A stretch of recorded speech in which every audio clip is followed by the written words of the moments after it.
¿Cómo ves la cosa, estimado diputado federal Hamlet Almaguer? Te escuchamos con mucho gusto. Muy buenas tardes. Muy buenas tardes, Jorge. Un saludo para ti y para toda la audiencia. Un saludo para Sin Censura, para la gran familia. Pues, mira, tuve oportunidad de leer el documento. Son un poco más de 100 páginas. Te lo voy a mandar también para que lo puedas checar. Y desglosa 3 capítulos, uno por cada corcholata.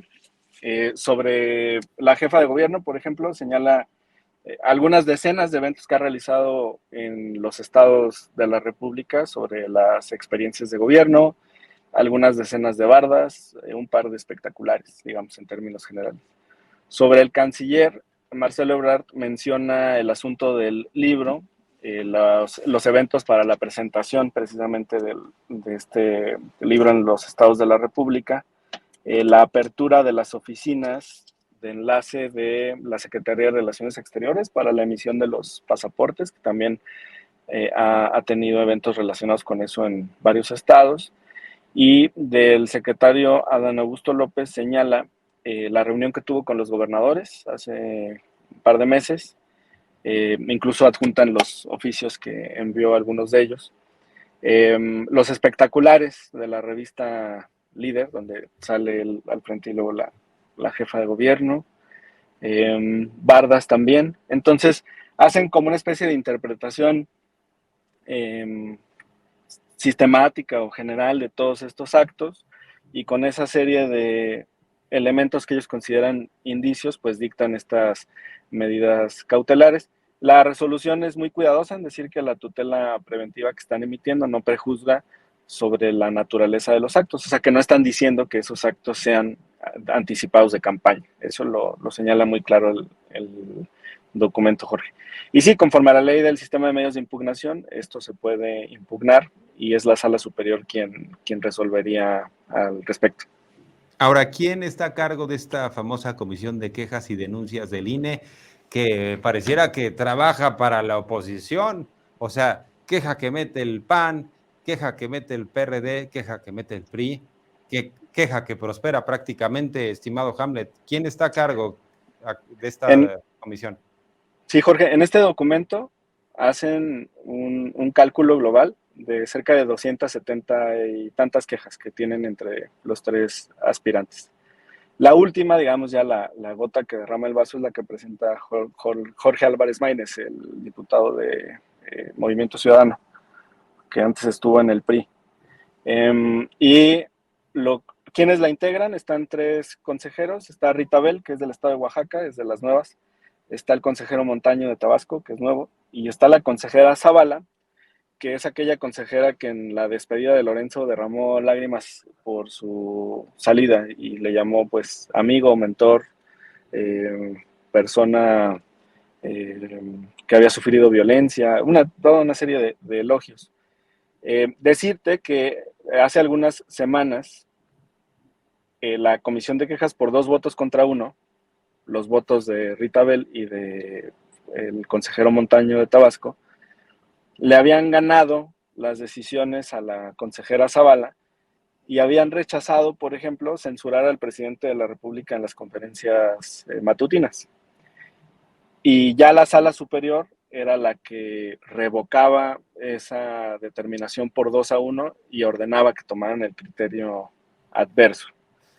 Entonces yo te diría que he visto buena fe del consejero Montaño de Tabasco y de la consejera Rita Bell de Oaxaca, de quien he visto una actitud consistente desde tiempos de Lorenzo y de Ciro en atacar, digamos, a Morena, es de la consejera Zavala. Así ha votado. Ayer, por ejemplo, también votó de esa manera en el tema de los remanentes. Y digamos que su criterio, en el caso de las conferencias matutinas del presidente, es el que prevaleció por decisión del tribunal. Entonces, para nuestra audiencia, porque dirán, bueno, pero es que ya cambió el INE, entonces, ¿qué está pasando? Sí se logró tener una mayoría que fuera más abierta, más pro derechos humanos, pro libertad de expresión en la comisión de quejas, pero el tribunal revocó esas determinaciones y le está ordenando tomar otra línea. Ahora yo diría que con ese impulso que reciben los criterios restrictivos desde la sala superior, los consejeros se ven orillados a tomar esta determinación, Pero justo, bueno, pues aquí el tema es el de la impugnación que va a presentar Morena. Ujú. Pasó lo mismo, te decía ayer en el Consejo General, en el tema de remanentes. Se ha logrado un avance al interior del Consejo, pero lamentablemente en el tribunal pues, las cosas no han cambiado. Entonces, mientras eso no cambie, no vamos a tener criterios que puedan prevalecer, Jorge. Ahora bien, hay nerviosismo por parte de la oposición respecto a las corcholatas. Lo cierto es que Lili Telles es senadora en funciones del PAN, o sea, no ha pedido licencia. Santiago Krill es diputado federal del PAN y están desatados.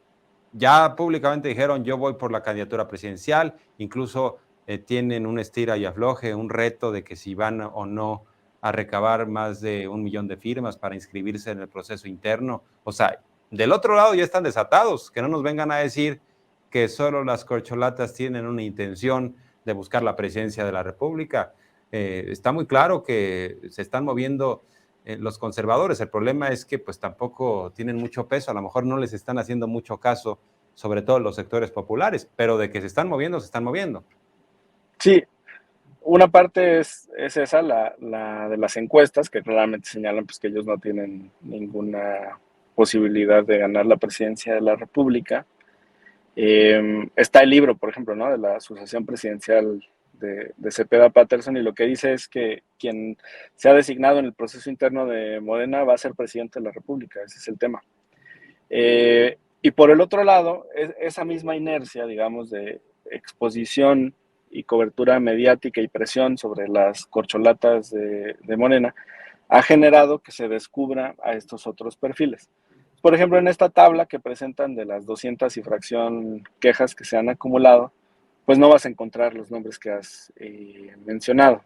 Quienes concentran la mayor parte de las denuncias, pues son quienes aspiran a este liderazgo al interior del movimiento.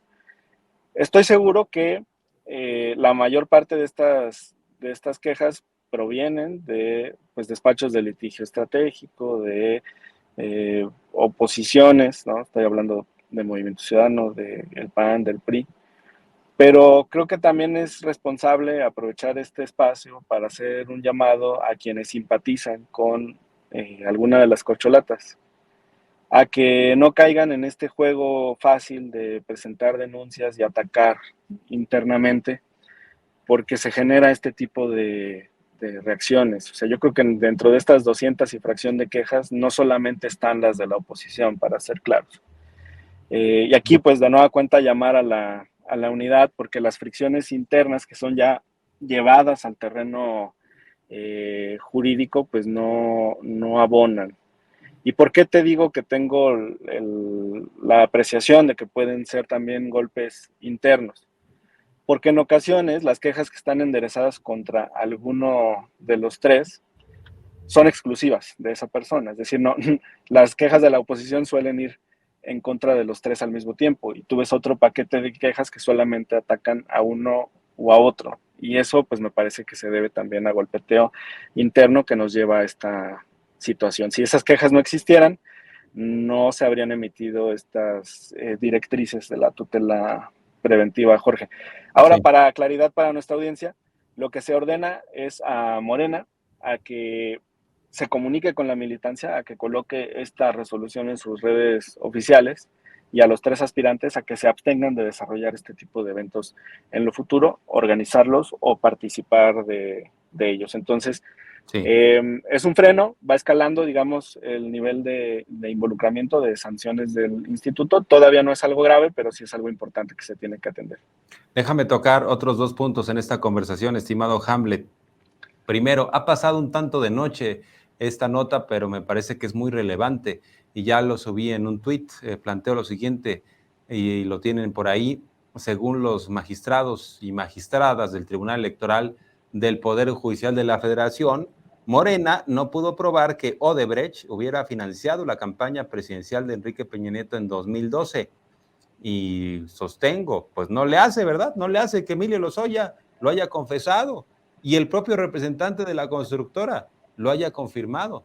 Ambos dijeron, sí, claro, pues Lozoya estuvo ahí llevándose una millonada para la campaña de Peña Nieto. Hay que recordar que fue un hombre fundamental en esta campaña junto con Luis Videgaray. Entonces, pues no le hace. ¿Qué dicen los magistrados y magistradas? No, pues rechinando de limpio, Enrique Peña Nieto. O sea, pues es que ni modo que haya una transferencia, ¿verdad? Directa de Odebrecht a una cuenta de Peña Nieto. Pues si no, se les está acusando de mensos, ¿no? Se les está acusando de delincuentes, de inmorales. Pero me llama la atención, ¿no? Vamos a leer algo más de lo que tiene que ver con esta decisión para que nos des tu punto de vista. Por ejemplo, Milenio dice, por unanimidad, la Sala Superior de este Tribunal Electoral del Poder Judicial de la Federación confirmó la resolución del INE. Por cierto, seguramente esta resolución del INE, ya nos dirás, corresponde a la época dorada de Lorenzo Córdoba al frente de la institución, ¿no? Ya sabemos, Sí. dorada, pero para la oligarquía. Y dice Milenio, en el que se consideran infundados los argumentos presentados por Morena sobre presuntas aportaciones económicas de la empresa Odebrecht a las campañas de Enrique Peña Nieto y Alfredo del Mazo para la presidencia de 2012 y la gubernatura del Estado de México de 2017, respectivamente. Los 5 magistrados, o sea, unanimidad, pues, coincidieron en que el Consejo General del INE valoró correctamente que los elementos probatorios del caso aportados por Morena eran insuficientes para demostrar la aportación de los recursos económicos por parte de la constructora brasileña. Carpetazo, rechinando de limpio. Odebrecht, este caso no existió en términos jurídicos, sí en términos periodísticos, en términos mediáticos. A muchos no se nos va a olvidar. Hay una confesión del propio Lozoya, pero los magistrados dicen esto no es una verdad jurídica y rechinando de limpio Peña Nieto en lo que hace la campaña de 2012. Fíjate que hay una involución de 20 años en los criterios en materia electoral sobre el financiamiento a las campañas. En el próximo número de la revista Conciencias del Instituto de Formación Política vamos a publicar un artículo que está relacionado con estos temas de financiamiento irregular en uno de sus apartados. Entonces, en 2003, por ejemplo, se dicta la resolución que tiene que ver con Pemex Gate sobre el financiamiento irregular de la campaña del año 2000 para el entonces aspirante Francisco Labastida. Y ahí lo que se encontró es que de las cuentas del sindicato petrolero se habían retirado más de 600 millones de pesos, 640, de los cuales 500 pues, no se pudieron comprobar el destino. Quienes retiraron estos recursos, además de tener cargos en el sindicato, tendrían cargos partidistas que estaban relacionados con las áreas de administración y de finanzas.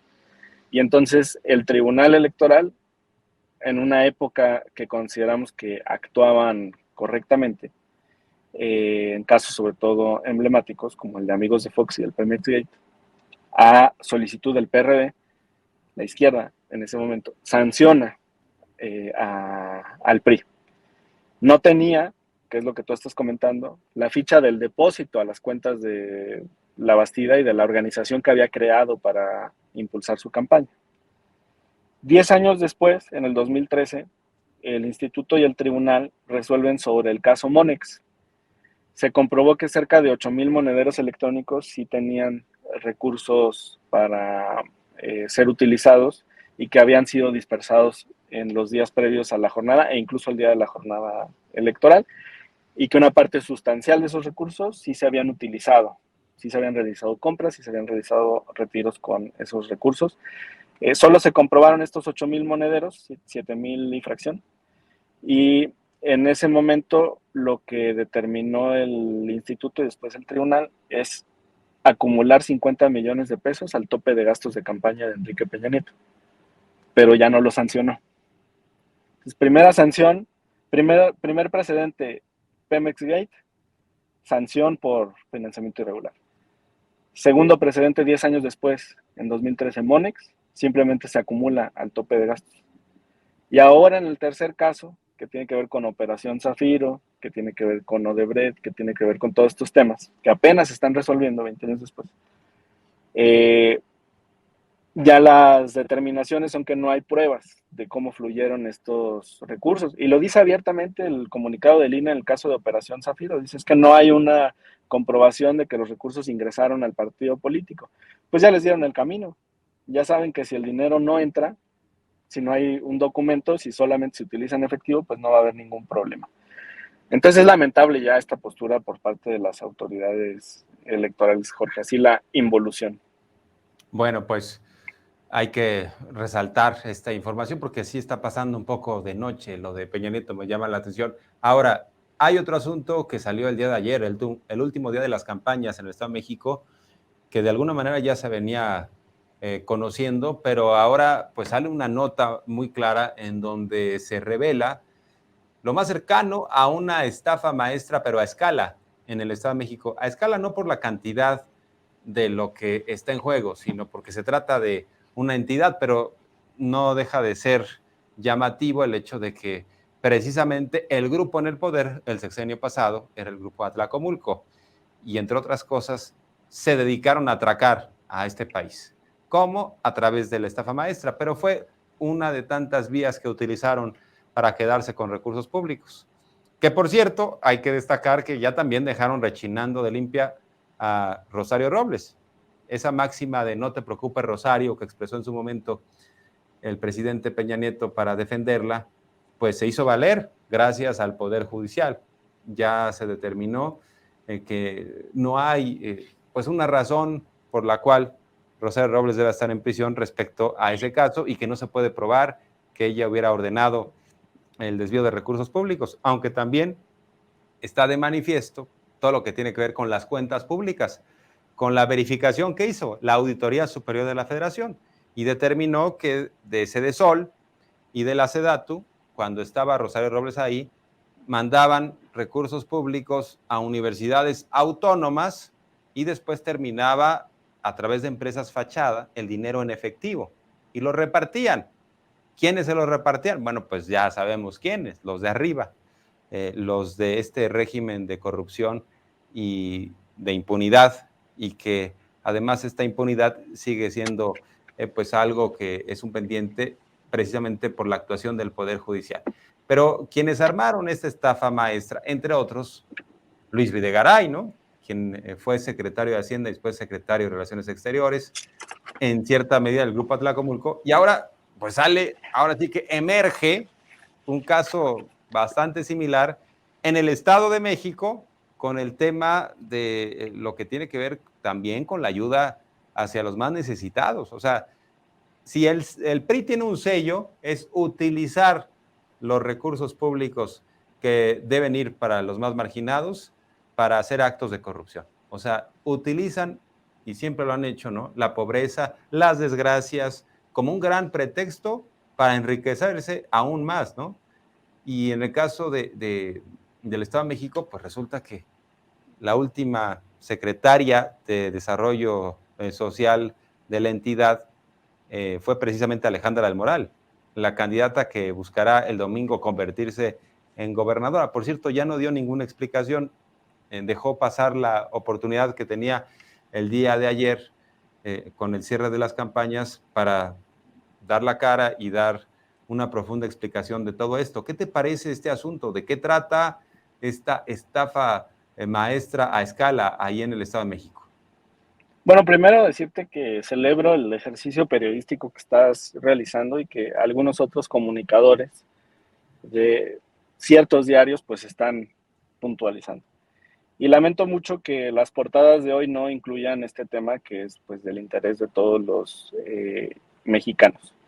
No quisiera que utilizaran mis declaraciones para denunciarme por violar la veda. Entonces, si me permites, pues solo me voy a limitar a aplaudir este esfuerzo que estás realizando, periodístico, por ponerle foco al asunto, a comentarte que las irregularidades en estos manejos, pues son históricas. De hecho, justo venía leyendo este libro, Regreso al Infierno Electoral, que es sobre el proceso del Estado de México. Se los recomiendo como lectura de fin de semana. Aquí escribe Fabricio Mejía, Julio Astillero y otros articulistas. y precisamente recapitulan pues algunos de los abusos que consideran están comprobados a partir de los estudios, los análisis, las exploraciones que ellos mismos han realizado.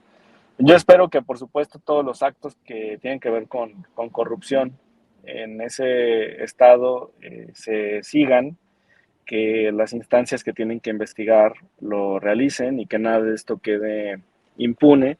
Y ahí dejaría mi comentario, precisamente por el tema de la veda, Jorge. Y por cierto, ¿qué esperan para el domingo? Morena va a vigilar la elección. En su momento, su candidata Delfina Gómez llamó a que no se confiaran, a que hubiera, pues ahora sí que ojos morenistas en todas las casillas. ¿Está preparado Morena como partido político para lo que venga precisamente este día de los comicios? O sea, ya sabemos qué es lo que puede pasar en ciertas zonas, ¿no? Las urnas embarazadas, bueno, o sea, venimos de una historia en este país, tú bien lo sabes, estimado Hamlet, en donde no ha habido democracia. O sea, la máxima ha sido la de ganar como sea. Lo de Felipe Calderón resume muy bien el sistema electoral que hemos tenido. Hay que ganar, haya sido como haya sido, ¿no? Dijo Felipe Calderón, yo gané, haya sido como haya sido. O sea, hubo casillas zapato, en donde él como candidato obtenía el 100% de los votos. Hubo casillas en donde había pues más votos que boletas, o sea, un desfaz. ¿Qué esperan ustedes del comportamiento sobre todo de los rivales en este domingo? ¿Y qué esperan también de participación ciudadana? Esto te lo planteo sin esta posibilidad de romper la veda, sino más bien, ¿están organizados para lo que vendrá este domingo? Esa es la pregunta.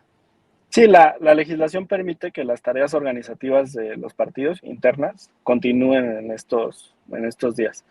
Eso significa que en la parte jurídica estamos todavía pendientes en la estructura de defensa del voto. Hay abogados que están responsables en cada distrito del Estado de México para estar pendientes por si existiera pues algún acto de violencia, alguna detención arbitraria en el caso de que planteen utilizar a las corporaciones policiales con algún ánimo político para permitir que la ciudadanía ejerza libremente el derecho al voto. Ahora yo te diría, por la experiencia que como partido tuvimos en las elecciones de Tamaulipas y otras entidades, es importante que la ciudadanía acuda temprano a las urnas y que deje claro desde las primeras horas cuál es el ánimo en ese estado, cuáles son las tendencias, hacia dónde se ha manifestado masivamente el pueblo en el ejercicio de su derecho al voto. Entonces, yo les diría, el partido está haciendo lo que el marco legal permite para defender el derecho al voto de los ciudadanos. Estamos pendientes. Ayer tuvimos sesión de Consejo General del INE en el punto 26, 27. Se dio un informe precisamente sobre el seguimiento de todas las etapas del proceso electoral. Se rindió un informe también en el que se encuentran registrados más de 8,000 observadores electorales. Algunos cientos, creo que son como solamente 300, son extranjeros, la mayoría son mexicanos. Más de 1,000 son de otras entidades de la República que van al Estado de México a darle seguimiento al proceso electoral, a la jornada.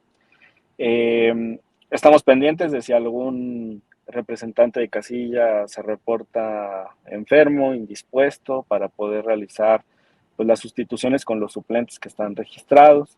Estamos pendientes también de que nuestros aliados del PT y del Verde pues colmen la estructura electoral también a la que tienen derecho en las casillas. E invitamos a toda la ciudadanía que participe libremente el domingo, a que no vendan su voto, a que vayan temprano a ejercerlo, Jorge. Bien, entonces ves condiciones para que este proceso se lleve a cabo en paz. En el Estado de México sabemos la efervescencia, sabemos las implicaciones, sabemos lo que está en juego, porque esto tiene repercusiones a nivel nacional, pero también lo ves en el caso de Coahuila, que hay la posibilidad de que esto se dé en plena calma, que la ciudadanía sea la que finalmente decida. Yo te diría que por la experiencia de Tamaulipas, para ser más concretos, si los ciudadanos salen temprano a votar, la reacción con trampa que puedan empezar a realizar el PRI, el PAN, los otros partidos, a partir de mediodía no va a tener ningún efecto. Por eso es tan importante que salgan temprano a votar los mexiquenses y los coahuilenses. Por la opción que ellos prefieran, pero que salgan a votar temprano en libertad y que no vendan su voto. Eso es muy, muy importante. En el tema de Coahuila tenemos preocupaciones, lo denunciamos en la Comisión de Reforma Electoral, mandamos una nota también a las autoridades electorales. Pues recientemente ahí lo dio a conocer Diego del Bosque, presidente del partido, que había existido un intento de retención breve, pero digamos es un acto de intimidación al diputado Samir Fernández, que es el coordinador de campaña del candidato Guadiana. Vemos ahí una actitud, digamos, hostil de las corporaciones policiales y esperemos que el día de la jornada no mantengan esa actitud. Esperemos que con estas denuncias sea suficiente. El candidato Guadiana también dio una rueda de prensa hace un par de días para tocar ese tema. Las cosas las vemos más en paz en el Estado de México, pero por eso es tan importante salir a votar temprano. Bien, por último, ya nada más. A ver, ya te referías al asunto de las sanciones o determinaciones del INE y del Tribunal Electoral respecto a las posturas políticas del presidente López Obrador. O sea, ya se ve venir cómo va a estar la cosa hacia el 24. Quieren a un presidente absolutamente silenciado, que no diga nada. Y nada más comenta el presidente algo que es lógico, porque sabemos que es un presidente progresista, porque es un presidente emanado de Morena, fundador, creador de este movimiento, un personaje histórico. Ya sabemos que él quiere la continuidad, pues es lógico, ni modo que sea masoquista, ni modo que él pida que lleguen los conservadores en 2024, pero nada más dice, debe haber continuidad con cambio, debe haber o existe ya un relevo dentro de Morena y pues presumo que la ciudadanía va a seguir dándole la confianza a la 4T y le cae luego, ¿no? El INE y le cae el Tribunal Electoral. O sea, ¿hacia dónde nos estamos encaminando? ¿Existe todavía la posibilidad de que tengamos a un presidente que pueda participar en el debate sin que lo estén sancionando, sin que estén bajando las mañaneras, sin que caigamos un día en el absurdo de que nos digan, pues ya no puede haber mañaneras porque estamos en medio de las campañas? Fíjate que por eso era tan importante la primera parte del plan B, porque privilegiaba la libertad de expresión y eso permitió pues cierta protección a las declaraciones no solo del presidente, sino de otros actores relevantes. Estoy hablando de gobernadores, de legisladores, de comunicadores, que precisamente buscan también informar a la ciudadanía. En este momento, por instrucción del tribunal, se le está otorgando más peso a la restricción, a la censura.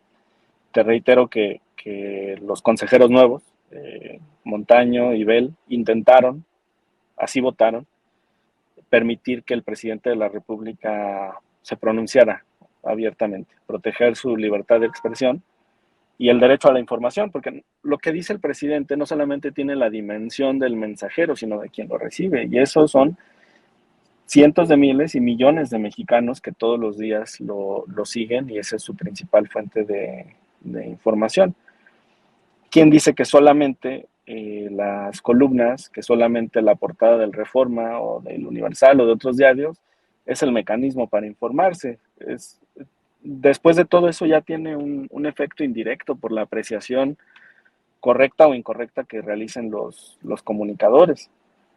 Pero acá lo que tienes es una comunicación directa del presidente de la República, información. Entonces yo espero que cuando venga la renovación también en el Tribunal Electoral lleguen personas que simpaticen más con las libertades y menos con las restricciones. Mientras tanto, como tú dices, ya se advierte cuál es la línea que se va a fijar desde el tribunal. Aunque reitero, se intentó cambiar este tipo de agresiones desde el instituto, pero al fin de cuentas, pues el tribunal es el que decide en última instancia y pues lamentamos esta determinación. Jorge. Así es. Diputado, pues como siempre, un placer conversar contigo, escucharte. Ya sabes que estamos en comunicación permanente y gracias por la confianza. Muy buenas tardes. Muchas gracias, Jorge. Buenas tardes a toda la audiencia y a salir a votar temprano. Si nos ven desde Estados Unidos, háblenle a sus familiares del Estado de México que salgan a votar temprano, que salgan a votar temprano, que salgan a votar temprano. Muy buenas tardes. Gracias, estimado. Y nosotros estamos llegando al final. Soy Jorge Armando Rocha. Gracias por la confianza. Nos vemos mañana viernes sin censura. Y bueno, ya saben que hay mucho más programación, o sea que no se vayan.